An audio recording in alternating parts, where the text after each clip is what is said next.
sometimes it's hard for ex-offenders to make it in the real world. A study by the University of Pennsylvania finds those living in shelters before and after jail are more likely to go back. 41 NBC's Melissa Lee has the story of one woman and her desire to help former offenders. For the past 25 years, Margaret Flowers has watched her brother Isaiah get recycled through the prison system. Growing up, she remembers searching the streets and pulling him out of crack houses. Seeing her brother's struggle has compelled her to take matters into her own hands, not just for Isaiah, but for others who have gone down the same beaten path.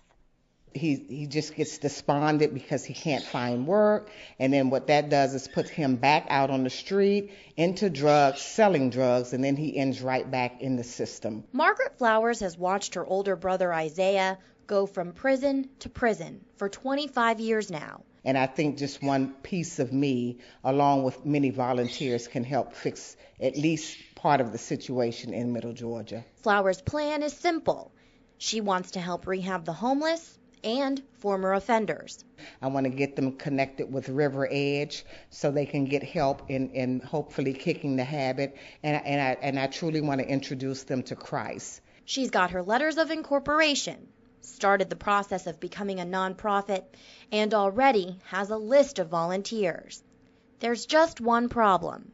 Right now I'm just trying to locate someone that could maybe donate a house or a building. Flowers hopes to name that building Genesis Joy House, joy standing for Jesus, others, and yourself.